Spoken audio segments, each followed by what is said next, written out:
Bonjour tout le monde et bienvenue à cette entrevue pour l'activité d'exploration Je m'oriente en live proposée par l'organisme Jeunes Explo Stage d'un jour. On est très heureux à Jeunes Explo de vous offrir cette chance d'exploration à vous les jeunes à la maison pour vous aider dans votre processus de choix scolaire et professionnel. Je me présente, mon nom est Audrey-Anne Cloutier-Côté, je suis chargée de projet à l'organisme et c'est moi aujourd'hui qui sera votre animatrice pour cette entrevue bien spéciale. Je tiens à mentionner pour les jeunes à l'écoute, si jamais vous avez des questions pour notre mentor d'aujourd'hui, simplement les écrire en commentaire et on tentera d'y répondre tout au long de l'entrevue. Donc, comme vous le savez, les jeunes à la maison, cette semaine, c'est la semaine thématique des techniques en santé et on est plus qu'heureux de recevoir aujourd'hui M. Daniel Bois, qui est audioprothésiste. Bonjour, M. Bois. Bonjour, Audrey-Anne. Bien, tout d'abord, un énorme merci d'avoir accepté notre invitation. Vraiment, on a hâte d'en savoir plus sur votre quotidien. Donc, pouvez-vous nous dire brièvement pourquoi est-ce que vous avez accepté d'être mentor aujourd'hui puis de vous adresser à la jeunesse? Et tout d'abord parce que j'adore mon métier, j'adore ma profession. Et puis, je dirais que j'ai l'opportunité unique, en plus d'être entrepreneur et propriétaire d'un réseau clinique situé sur la rive sud de Québec, d'être le coordonnateur et enseignant également au Cégep de la Pocatière. Donc, c'est toujours un plaisir pour moi de partager cette passion et de permettre à de jeunes, peut-être futurs professionnels, de découvrir les côtés exceptionnels de la profession d'audioprothésiste. Tout à fait. Puis d'ailleurs, je suis curieuse d'en apprendre plus sur votre environnement de travail. Là, vous avez mentionné que vous êtes coordonnateur au Cégep de la Pocatière pour ce qui est de la formation associée. Puis vous êtes aussi entrepreneur. Vous avez vos cliniques. Pouvez-vous nous en parler un peu plus? Oui, j'ai 4 cliniques situées sur la rive sud de Québec, donc de Lévis jusqu'à Montmagny. Et puis, ce sont des cliniques en santé auditive où sont offerts les différents services qui vont de l'évaluation de l'audition jusqu'à la pause, avant que la pause, l'ajustement et les réparations des prothèses auditives de tous les accessoires qui sont liés à l'amplification et à la protection également des travailleurs ou des musiciens. Maintenant, si on rentre un peu plus dans le vif du sujet, à quoi ça ressemble une journée type quotidienne dans le cadre de votre travail? Eh bien, l'audioprothésiste, tout d'abord, travaille principalement dans les cabinets privés, donc des cliniques privées. Et dans ces cliniques, l'audioprothésiste va rencontrer des personnes, soit pour des évaluations auditives qui ont pour objectif de réaliser l'appareillage, c'est-à-dire l'ajustement de prothèses auditives. Ça n'a pas déjà été fait dans un centre hospitalier ou dans un centre de réadaptation. Mais par la suite, il va également rencontrer des gens, établir leurs besoins. Des gens qui ont des difficultés à entendre, ça peut se manifester de différentes façons. Ne pas entendre sonner le téléphone, devoir écouter la télévision en volume très élevé, à faire parfois répéter. Donc, l'audioprothésiste va prendre le temps de rencontrer ces personnes-là, établir leurs besoins. Voir, quand on parle d'établir leurs besoins, c'est dans quelle situation c'est plus difficile de comprendre et de pouvoir détecter les différents signaux de l'environnement. Et puis, à partir de ça et des informations qu'il y aura eu en lien avec le test d'audition, bien, il va établir un plan, il va présenter aux patients les différentes alternatives qui pourraient l'aider à entendre mieux et améliorer sa qualité de vie, réduire les difficultés qu'il a et par la bande améliorer sa qualité de vie. Mm-hmm. Donc, c'est beaucoup de rencontres avec des gens. Donc, faut aimer les gens, faut aimer aider les gens pour essayer de leur réduire les problèmes qu'ils ont dans leur quotidien en lien avec leur audition. Tout à fait. Donc, j'imagine que le service à la clientèle, c'est important, mais aussi vous rejoignez l'essence du milieu de la santé, à savoir aider les autres parce que vraiment vous apportez une aide très, très concrète au quotidien de ces personnes-là. Absolument, Audrey-Anne, tu le dis très bien. Et puis, je pense que c'est notre paye à tous les jours, c'est ce qui fait qu'on a du plaisir à exercer cette profession-là. C'est ce qu'on va pouvoir apporter, redonner la capacité d'entendre aux gens, c'est magique. faut comprendre que lorsqu'on a une surdité, c'est comme si on était isolé. Alors, tout le monde vit l'isolement présentement en lien avec le COVID, mais imaginez, hors de ce contexte-là, lorsque vous ne pouvez pas entendre, vous avez de la difficulté à communiquer avec vos proches, des gestes aussi simples que de se placer de la musique en background pour travailler, pour faire une tâche. Vous ne pouvez pas bénéficier de ça. Lorsque vous sortez à l'extérieur, là, on arrive au printemps, donc on va bientôt voir voir la nature de nouveau prendre forme, entendre les oiseaux lorsqu'on sort prendre une marche en forêt ou dans un parc. C'est des plaisirs ce sont des petits plaisirs simples que tout le monde oublie parce qu'on a cette capacité-là d'entendre. Bien, ces personnes-là ne l'ont plus. Donc, aider les autres à avoir accès à une meilleure audition, à une meilleure écoute, c'est vraiment extraordinaire parce qu'on peut leur redonner ces petits plaisirs-là. Puis, je parle beaucoup des adultes, mais si on parle de la clientèle pédiatrique, des tout-petits, vous savez, Audrey-Anne, pour pouvoir développer des habiletés langagières, pour pouvoir parler, s'exprimer, communiquer d'une façon verbale, bien, il faut bénéficier d'une bonne écoute, il faut bénéficier d'une bonne audition pour que l'enfant puisse apprendre le langage par la stimulation auditive. Alors, ça, c'est un autre, je vous dirais que c'est un autre côté, une autre facette extraordinaire de notre profession, la capacité de pouvoir faire une différence importante dans la vie d'un jeune enfant, d'un bébé, en lui donnant cette capacité. Et justement, c'était une question que j'avais en tête au niveau de la clientèle. On pense souvent aux personnes âgées, mais c'est un mythe parce que vous pouvez aussi avoir des patients beaucoup plus jeunes. Ça s'adresse à tout le monde, en fait, la santé auditive. Oui, effectivement, vous l'avez bien dit. Principalement, notre clientèle est une clientèle de personnes plus âgées. Pourquoi? Pas parce que la surdité est une maladie, non. La surdité est un état, donc est une condition qui, l'audition va en diminuant avec les années, avec le temps. Donc, évidemment, lorsqu'on est plus âgé, on perd cette faculté-là d'entendre convenablement. Alors oui, principalement, notre clientèle principale sont les personnes âgées. Sauf que dans notre quotidien, alors ce matin, tu vois, j'avais un drôle de hasard parce que ce matin, j'avais un jeune patient auquel j'ai ajusté des prothèses et il n'y avait pas 6 mois. Alors, c'est un très bon exemple. Donc, on voit une clientèle de tout âge. Pourquoi? Parce qu'on peut naître avec une surdité, on peut développer une maladie qui va faire qu'on va devenir sourd ou perdre en partie notre capacité à entendre. On peut être exposé à du bruit fort, que ce soit dans des usines, des industries, des accidents, une explosion, qu'importe, ou de la musique forte, qui vont endommager notre audition, puis pour lequel il n'y aura pas d'opération possible. Et puis pour regagner cette audition-là, on n'aura pas le choix d'utiliser les prothèses auditives. Tout à fait. Puis je pense que justement, vous avez avec vous certaines prothèses à nous présenter à l'écran. Ben oui, en fait, je voulais juste donner une petite idée à l'audience un peu des différents types de modèles de prothèses qui sont présentement disponibles.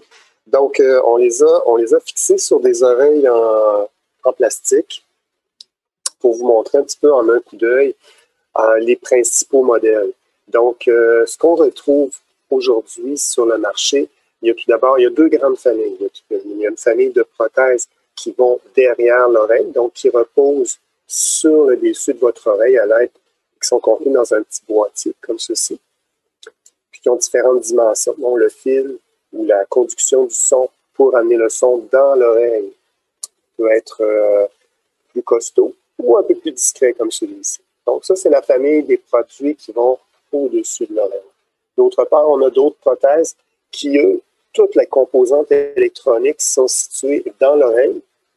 Et puis, bien, on a des formats plutôt discrets comme celui-ci, qui rentrent complètement dans le conduit. Et puis, on a des formats, encore une fois, un petit peu plus costauds comme celui-là, qui vont remplir complètement l'ensemble de l'oreille.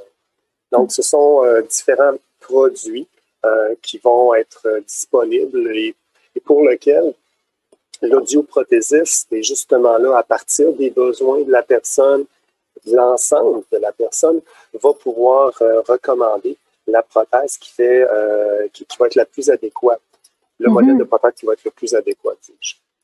Puis, est-ce que c'est des modèles de prothèses qui sont accessibles à tout le monde, ou bien il y a quand même de la minutie à avoir pour l'ajustement? Puis, dans le fond, est-ce que le modèle est universel, ou bien l'audioprothésiste a quand même des manœuvres à faire au niveau manuel? C'est vraiment intéressant comme question, ce que vous demandez là, Audrey-Anne, parce que c'est le cas de la profession des actes professionnels qui sont réalisés par l'audioprothésiste. L'audioprothésiste va tout d'abord débuter par prendre l'empreinte de l'oreille de la personne afin qu'on puisse construire une pièce moulée qui est personnalisée, qui va juste pouvoir servir à cette personne-là. Et puis, donc, c'est une pièce qui va être formée à l'oreille. Et puis, à l'intérieur, à partir de cette empreinte de l'oreille qu'on va avoir prise, et on va être en mesure de soit inclure des composantes électroniques pour fabriquer de petites prothèses comme celle-ci. Donc, c'est à l'intérieur de cette empreinte, de l'empreinte qu'on va avoir prise du patient, que l'on va pouvoir insérer le microphone, l'écouteur, les circuits électroniques, ainsi que la pile qui va permettre, évidemment, de donner de l'énergie à toutes ces composantes-là pour fonctionner d'une façon adéquate. Donc, l'audioprothésiste, une partie de son rôle consiste à, évidemment, prendre l'empreinte de l'oreille. Puis l'autre partie, parce que vous mentionniez l'ajustement, c'est quoi que le patient doit faire au niveau des ajustements, bien, l'autre partie du travail de l'audioprothésiste va consister à faire la programmation. Je vous parlais tout à l'heure du test d'audition qui est vraiment la base, qui va nous permettre d'établir la capacité auditive du patient. Mais ce test-là nous sert pour qu'on puisse programmer, c'est-à-dire faire les ajustements du volume de la prothèse auditive d'une façon précise pour notre patient. Donc, il y a une programmation qui est à faire. Cette programmation-là s'effectue à l'aide d'un ordinateur parce que les prothèses auditives sont composées ont un micro-ordinateur à l'intérieur de chacune d'elles.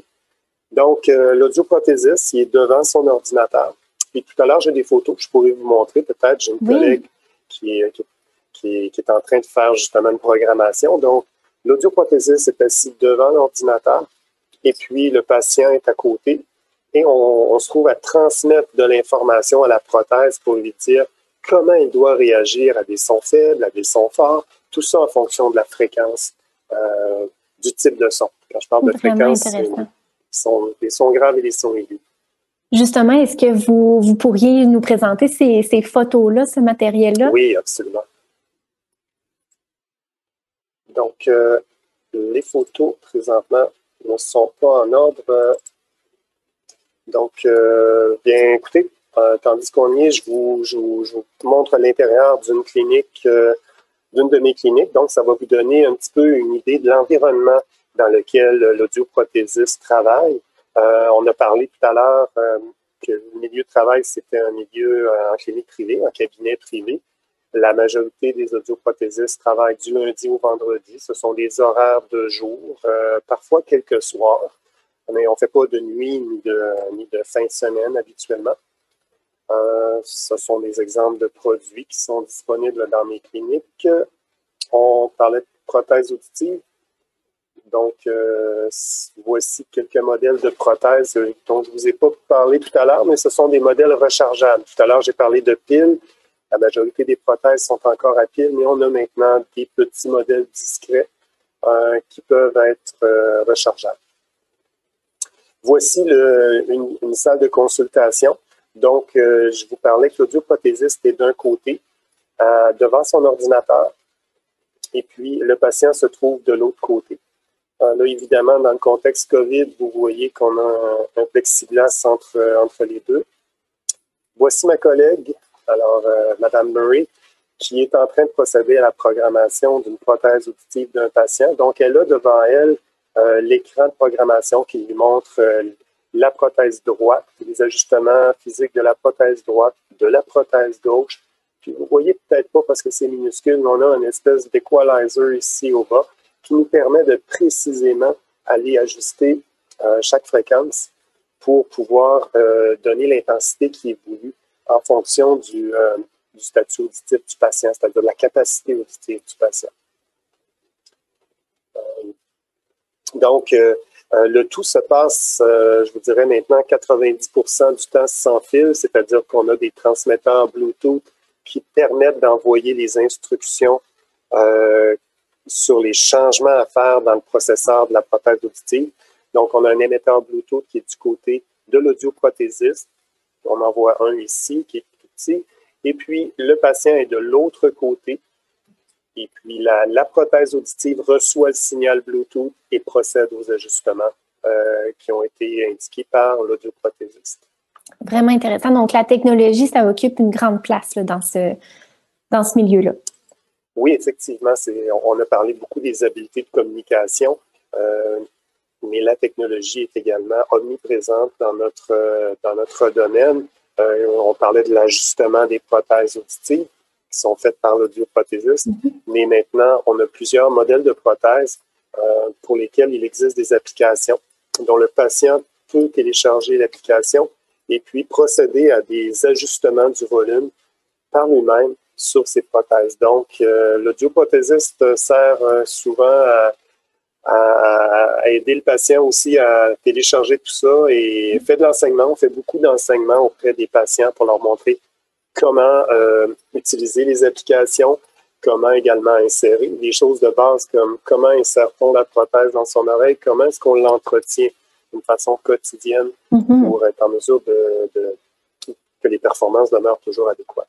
On a nommé quelques-unes des qualités requises pour faire ce métier-là. Je pense que la patience, ça serait une autre qualité importante au quotidien. Si on parle maintenant, M. Bois, de la formation nécessaire pour exercer le métier d'audioprothésiste, qu'est-ce que ça prend comme bagage scolaire?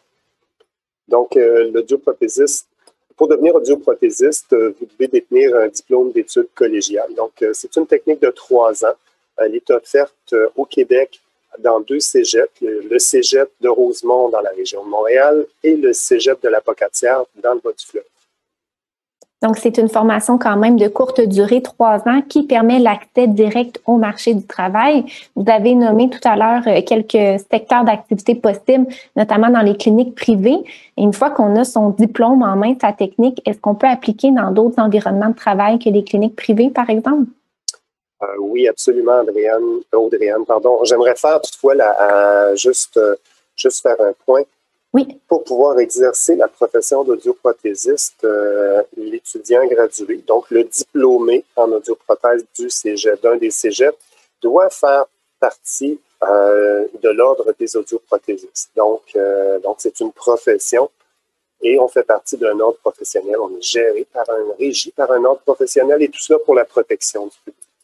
Donc, ceci étant dit, outre les cabinets privés où peut travailler un audioprothésiste, bien, on retrouve certains audioprothésistes chez des fabricants de prothèses auditives.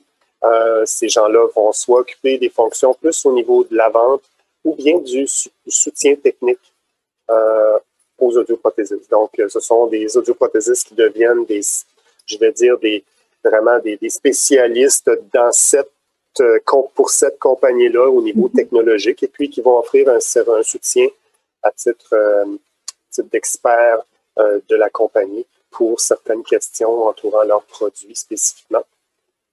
Et puis, dans les cabinets privés, et puis également, comme moi et plusieurs de mes précieux collègues, nous sommes enseignants au cégep et puis on partage également notre temps entre l'enseignement et puis notre travail de clinicien. Donc, on trouve ça important de pouvoir être en contact avec des patients puis pouvoir partager avec les étudiants là, des expériences cliniques pratiques dans le cadre de notre rôle d'enseignant. Tout à fait. Puis si on a la fibre entrepreneur, il y a aussi la possibilité d'ouvrir, comme vous, sa propre clinique, ce qui est quand même une perspective assez intéressante.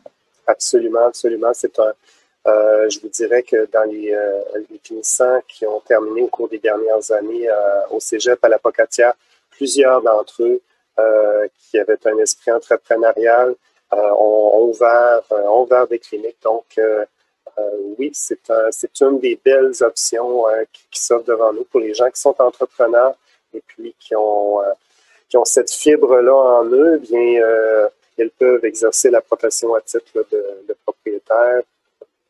Et puis ici, ils peuvent être employés également. C'est donc l'intérêt là.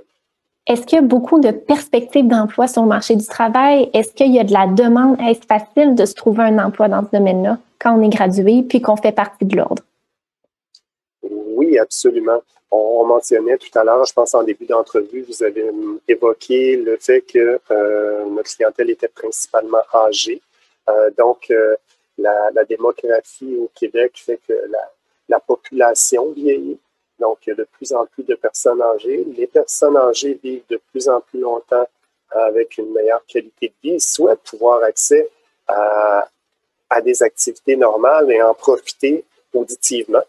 Donc, les audioprothésistes sont en demande. Je vous dirais que le taux de placement est je dirais pas 100%, mais presque de 100%. Donc, les perspectives d'avenir sont très positives dans notre domaine.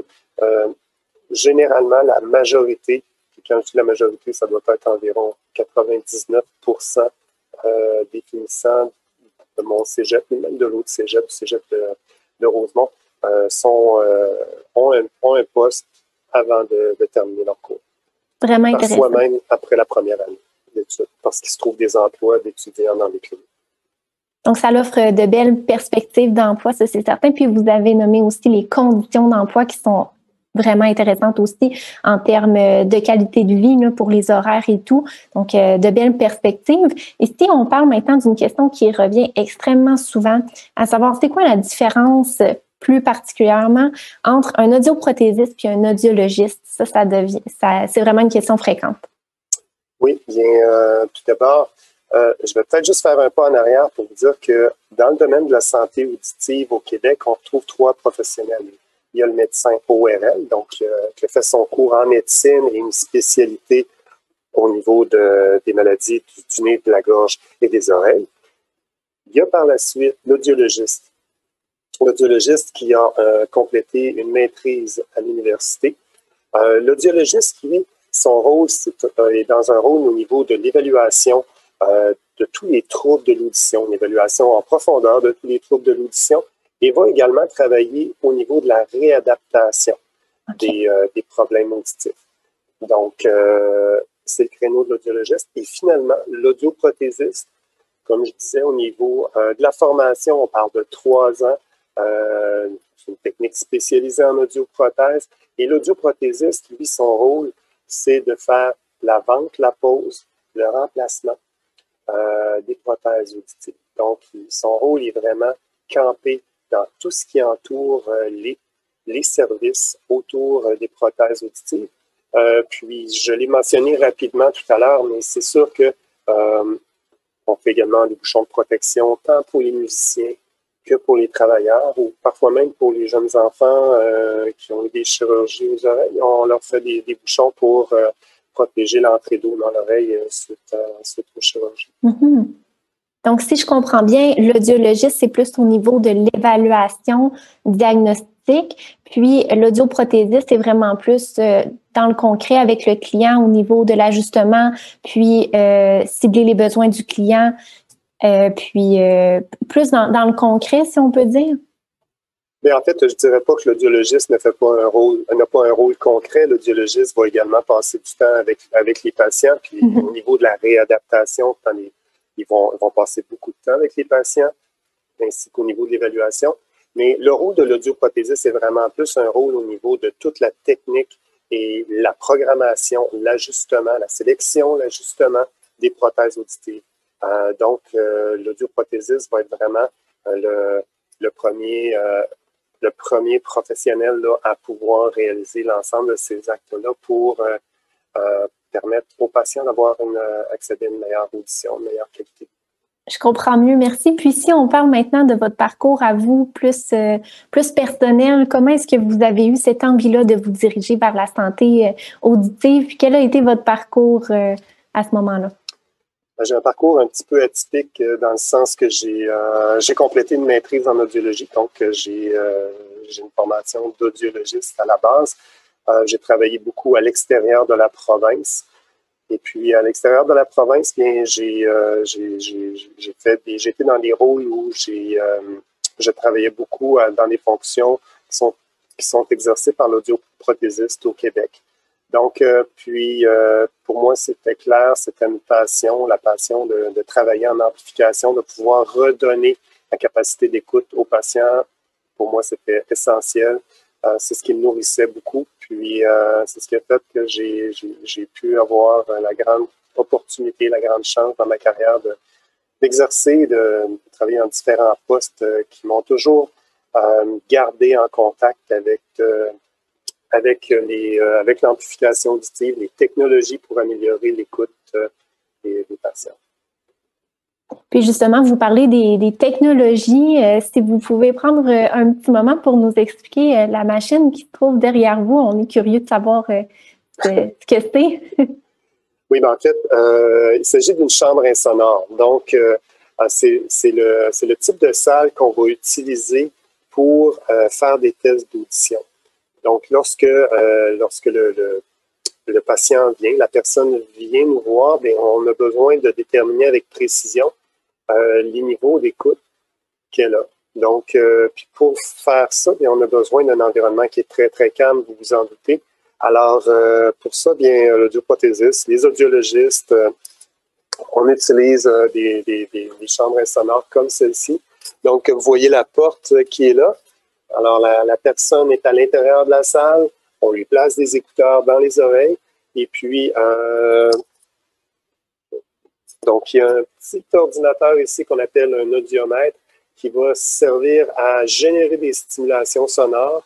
Puis, on va tenter de déterminer le niveau le plus faible auquel la personne peut entendre les différentes stimulations sonores qu'on utilise. Donc, et ce genre d'appareil-là, c'est dans possiblement la plupart des cliniques? Il y a beaucoup de cliniques, oui, les cliniques qui offrent des services d'évaluation vont, oui, avoir une chambre insonore comme celle-ci. Et puis, similaire à celle-ci. Oui. Puis, l'utilisation de ce matériel-là, est-ce que ça s'apprend au niveau de la technique? Oui, absolument. Donc, on est quand même bien outillé là, une fois qu'on a en poche son diplôme. Il y a toutes sortes de matériel qui a déjà été exploré à même la formation.